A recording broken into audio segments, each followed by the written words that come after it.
Queridos irmãos de caminhada, vamos procurando ficar o mais confortável possível em nossos assentos, relaxando toda a nossa musculatura facial, todos os nossos membros superiores e inferiores, ficando o mais tranquilo possível e receptível,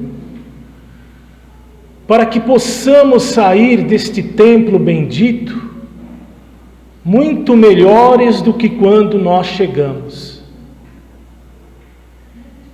E voltando para este momento, que é único, verdadeiro e só nosso, vamos deixando para o lado de fora tudo aquilo que nos aflige, tudo aquilo que nos incomoda, tudo aquilo que nos perturba em nossa vida diária, e vamos voltar aqui, dentro desse sentimento de comunhão e de pensamento voltado a Deus. E com esse amor, com esse carinho, nós vamos saudando primeiramente o nosso anjo de guarda, o nosso mentor individual, que nos protege, que nos intui em nossa vida, nos colocando em direções melhores, para que nós possamos nos tornar melhores como seres humanos. Vamos agradecendo a esse amigo, para que ele esteja conosco dentro desta subida vibratória.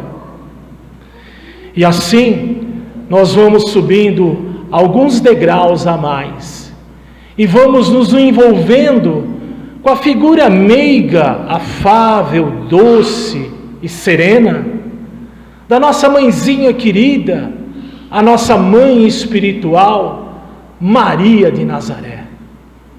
Ó mãezinha querida, vós nos olha com um olhar de mãe, de amor incondicional que tem por nós.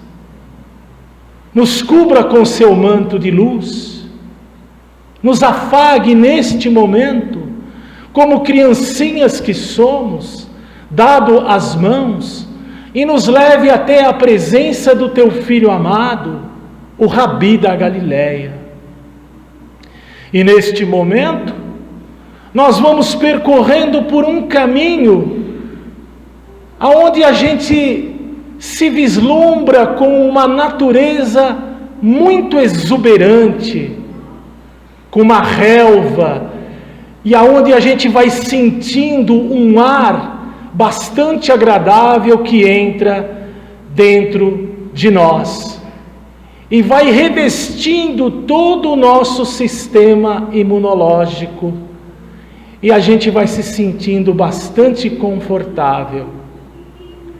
E mais adiante, nós vamos sendo recebidos pelas servas de Maria, com as suas rosas perfumosas, nos dando a cada um botão.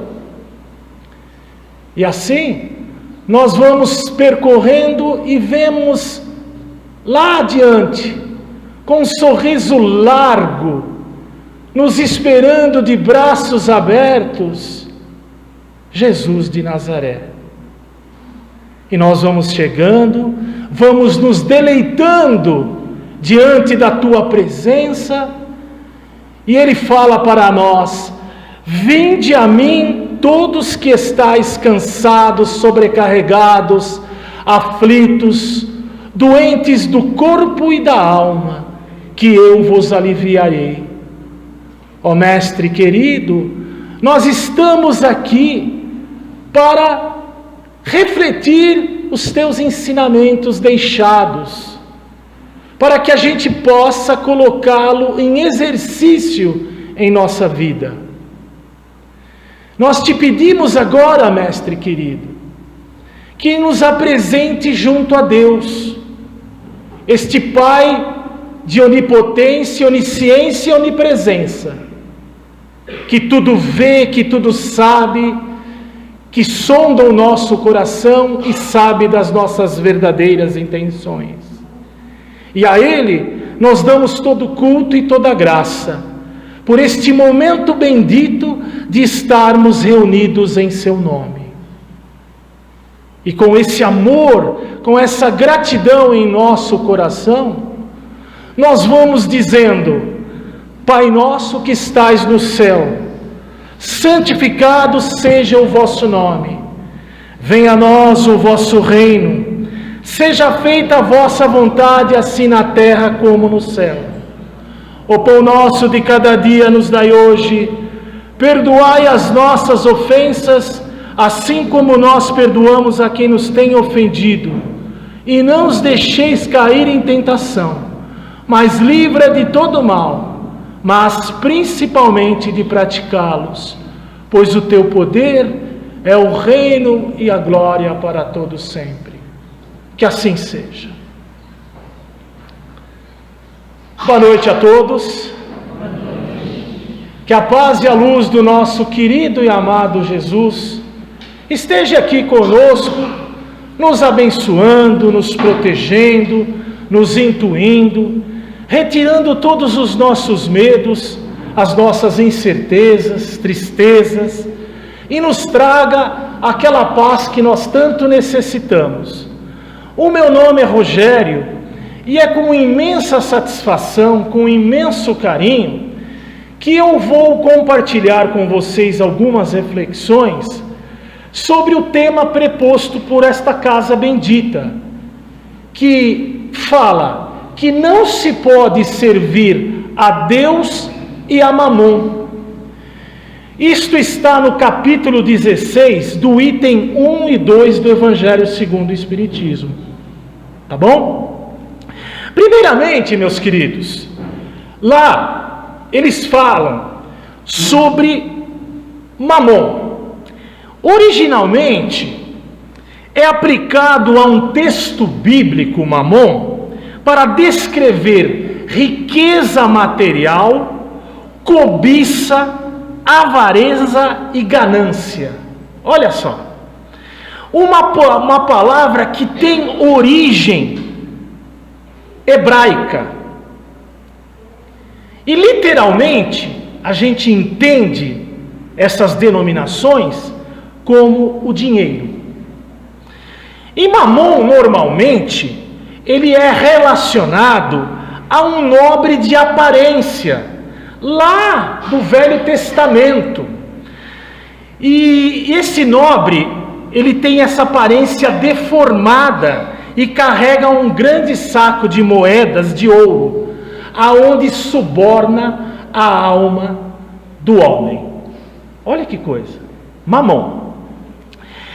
Desta forma, Mamon acabou se tornando, ao longo da história nossa, representante de uma divindade maligna. Mas não é. Simplesmente é a riqueza material. Lucas, item 1, ele fala o seguinte: nenhum servo pode servir a dois senhores, porque há de aborrecer um e amar o outro, ou há de entregar-se a um e não fazer caso do outro. Olha só, Mamon, igual eu disse para vocês, significa a riqueza, as possessões, que são como um senhor que deve servir e amar. E dessa forma, ele compromete o coração e o serviço de quem o possui. E Mamon vai exigir fidelidade de seus servos, aonde este senhor vai corromper o coração do homem e o afastará de Deus.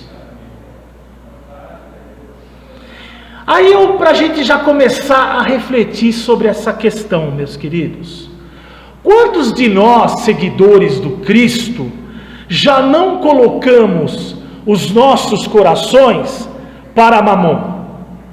Para a gente poder refletir. É por isso que Jesus também, em Lucas, que está essa passagem, ele ressalta o seguinte, que é mais fácil um camelo passar pelo buraco de uma agulha do que o rico entrar no reino dos céus, no reino de Deus.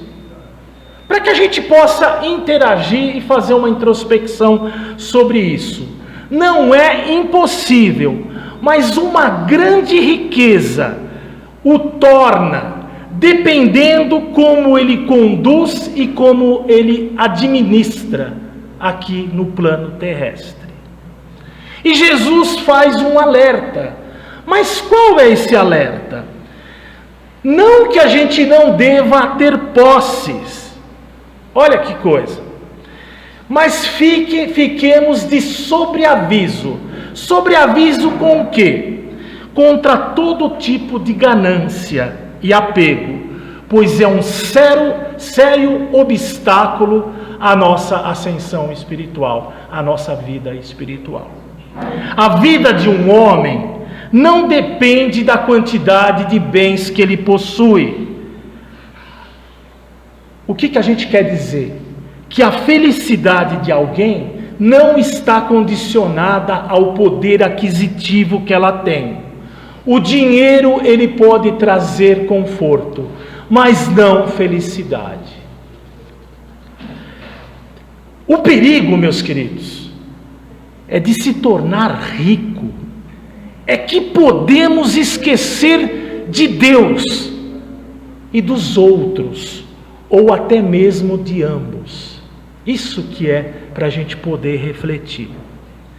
E trazendo isso para a questão material, se a riqueza, se a gente parar e refletir, fosse igualmente repartida, daria a cada qual a parte mínima do insuficiente. Por quê? Supondo-se que essa divisão fosse feita, o equilíbrio aqui no planeta logo estaria rompido, em prazo curto de tempo. Mas como, Rogério, isso pode acontecer? Pelas diferenças de qualidades, de aptidões, de que cada um tem, pelas suas potencialidades criadoras. Percebe? Se fosse possível e durável esse equilíbrio, ou seja, a riqueza fosse dividida, daria a cada um somente o necessário. Não haveria, meus queridos, mais estímulo que impulsiona as grandes descobertas, os grandes inventos que fazem também a humanidade evoluir. Percebe? Mas Deus concentra em certos pontos para que ela expanda em quantidade suficiente de acordo com as necessidades. Olha que coisa. Mas vocês podem estar se perguntando assim: por que Deus dá riqueza a pessoas incapazes de fazê-la frutificar para o bem comum de todos, para o bem geral de uma nação, de um país? Por quê? Aí está a prova da sabedoria e da bondade de Deus, dando o homem o quê? O livre-arbítrio. Quis ele chegasse por sua própria ação, estabelecendo a diferença entre o bem e o mal. Olha que coisa. De tal maneira, meus queridos, que a prática do bem fosse resultado de nossos próprios esforços, por nossa própria vontade e decisão, e não por imposição de Deus. Então a riqueza é um meio que Deus utiliza para provar o homem moralmente. Mas por quê? Qual que é o objetivo da riqueza? É desenvolver a caridade, a abnegação, isto é, desprender-se das coisas materiais. Em contrapartida, qual que é o objetivo da pobreza? Desenvolver a paciência, a resignação, ou seja, não se lamentar e acreditar que a sabedoria divina não mantém privilégios, não dá preferência e não faz acepção de pessoas, meus queridos. Percebe? Mas como eu disse, a riqueza também é um poderoso meio de ação que alavanca o progresso. E Deus não quer que esta riqueza fique por muito tempo sendo improdutiva. Por quê? Este é o motivo pelo qual está sempre sendo transferida. Quer ver um exemplo sobre isso? Eu não sei se vocês já ouviram falar na Depressão de 29, que ocorreu em Nova York, nos Estados Unidos, que foi a queda da Bolsa de Valores. Olha só, o que o povo americano descobriu? A compra e venda de ações, aonde vendia uma ação e, respectivamente, já tinha um lucro em curto espaço de tempo. Percebe? Isso ficou de uma forma tão desenfreada que ocorreu o quê? O povo americano começou a vender os seus objetos pessoais, aquilo que ele tinha dentro de casa, para comprar ações. Percebe? Chegou num dado momento, o que ocorreu? A economia americana travou. Percebe? Parou totalmente. O que fizeram os cidadãos americanos? Eles foram resgatar aquelas ações, pegar o dinheiro. E aonde estava o dinheiro? Eu pergunto. Não tinha dinheiro. Só havia papéis. Olha que coisa. Teve muita gente que foi ao suicídio. Quantas pessoas? Isso abalou economicamente. E os Estados Unidos demorou um bom tempo para se reabilitar, se reestabelecer economicamente de novo. Foi um processo muito lento. Aí eu pergunto para vocês já imaginaram se todos nós fôssemos ricos ao mesmo tempo? Ninguém trabalharia, em consequência não haveria progresso aqui no nosso planeta, ou aconteceria de uma maneira muito lenta. Assim, aquele que não é rico hoje, já foi ou será em outra existência. Isso também não é uma via de regra. Aquele que hoje tem posses, poderá não ter mais amanhã. Portanto, os ricos não têm motivo para pisar na cabeça, na garganta de seu semelhante, impondo as suas vantagens. Percebe? Em contrapartida também, o pobre não tem motivos de invejar os ricos, nem blasfemar contra Deus, acusando a Deus a condição que ele vive. Percebe? Porque cada qual, falando espiritualmente, terá seu tempo, a sua oportunidade de administrar as coisas temporais do mundo, meus queridos.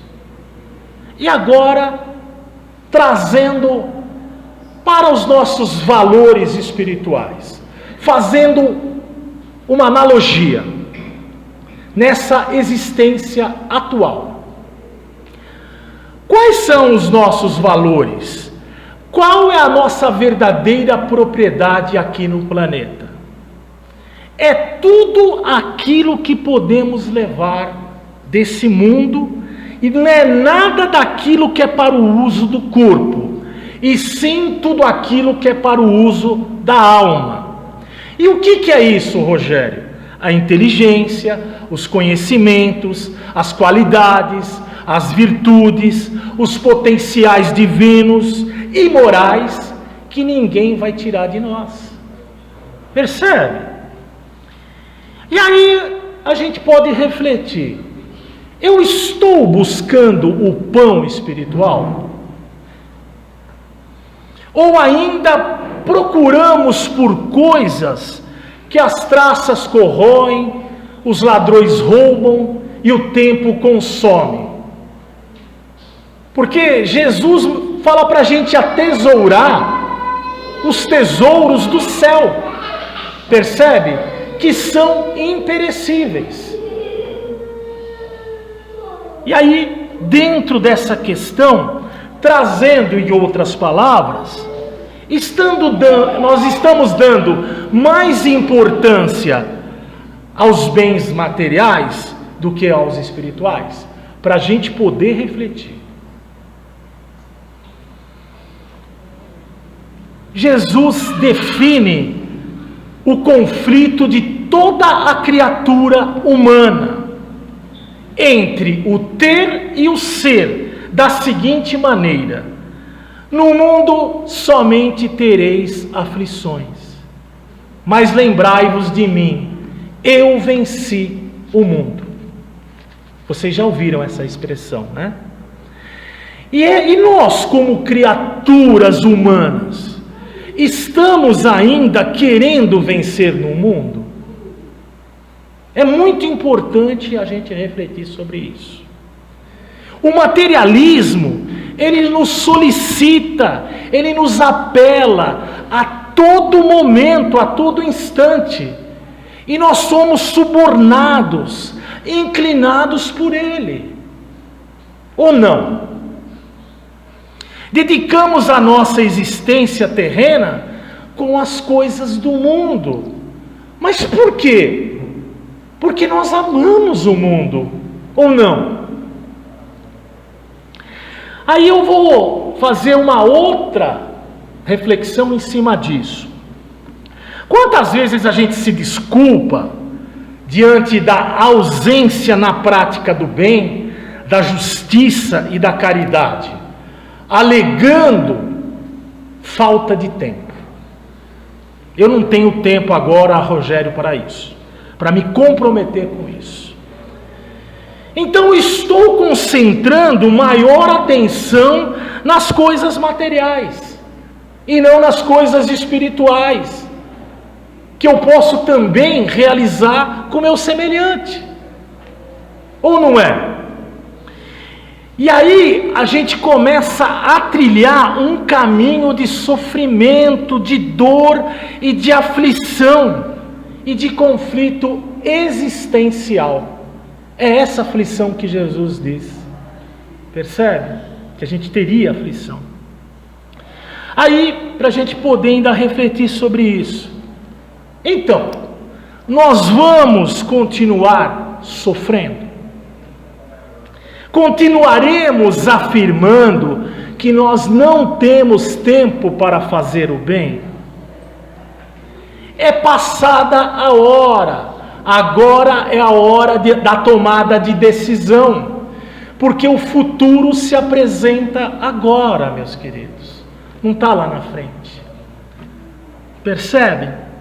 Não podemos mudar esta humanidade enferma. Aqui ninguém vai salvar o mundo, mas podemos o quê? Transformar as nossas vidas. Se tivermos a disposição de fazer uma mudança íntima dentro do nosso universo íntimo, porque o reino de Deus está em nós, e o reino de Deus não pode mais esperar, meus queridos, não tem mais como. Se continuarmos fechando o nosso coração, fechando os nossos olhos, seremos vítimas do nosso próprio destino, da nossa própria sorte, aonde será a mesma das multidões. que terão que recomeçar distante, e olha que vai ser muito distante, num outro quadrante do universo.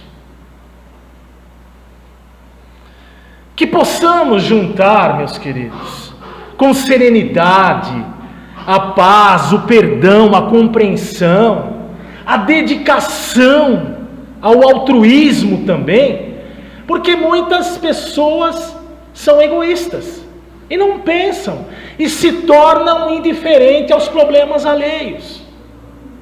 Hoje está muito frio. O próprio Jesus disse que os sentimentos se esfriariam. Uma mãe chamando o filho, por exemplo, para almoçar através do WhatsApp, sendo que ele está num outro cômodo. Percebe? Olha o que está acontecendo dentro dessa atual circunstância. E a gente tem que fazer esses sentimentos, essas virtudes que vêm de Deus, a gente tem que fazer fluir agora, não deixar para depois os nossos verdadeiros sentimentos de bondade.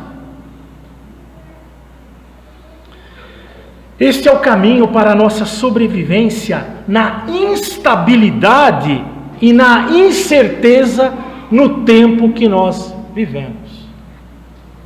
Percebe? E que o mais importante também são os nossos valores espirituais. Estando livre dentro de si mesmo. Isso é muito importante, porque tem muita gente que está ainda acorrentada dentro de si mesmo. E a gente pode conquistar a nossa paz que nós tanto anseiamos. Não podemos, então, servir a Deus e aos interesses que são puramente do mundo, que nos convidam a todo momento, pois os espíritos superiores nos incitam a termos domínio sobre o mundo material e não sermos escravos daquilo que temos e daquilo também que não temos. Percebe? Porque muita gente é escravo das duas coisas. Como ocorre largamente. Ah, Rogério, mas o que a minha família vai pensar? O que os meus amigos na rede social vai pensar? Não importa o que eles dizem, o que eles acham. Ele pode achar que nós somos anormais, que estamos na contramão do mundo, que ficamos loucos, varridos. Mas ao partirmos deste plano, estaremos tranquilos com a nossa consciência, a paz interior, inseparável e amiga. E a gente vai estar em harmonia com ela, meus queridos. Porque cada um será recebido e convidado conforme as suas obras. Isso vale a pena a gente investir na melhoria pessoal, para que possamos realizar as boas obras. Vale colocarmos limite nos excessos materiais. Percebe? O que mata é o excesso, a necessidade de ser sempre mais. Vale o sacrifício, vale a disciplina, vale o esforço individual de cada um. Sigamos orientados pela sadia caridade cristã. Essa é a verdadeira caridade, porque a vida é um mecanismo criado pelo Pai Celestial, meus queridos, para nos impulsionar a um progresso, se entrarmos em harmonia com a lei que rege o universo. Porque tudo aqui está dentro de uma lei. Porque o universo, ele é único. Ele conspira em uma só direção. Ele não tem emenda, ele não tem curva. A lei de Deus é harmônica e perfeita. Percebe? Então, que vibremos para melhores condições do que nós estaremos antes, para que a gente tenha posteriormente. O Espírito do Senhor com certeza nos guiará. O Espírito desse Senhor, Deus, é vida que vai vibrar em nossas almas, ajudando a suportar as nossas provas, dando ânimo, esperança no porvir. Que Deus nos proteja e nos abençoe.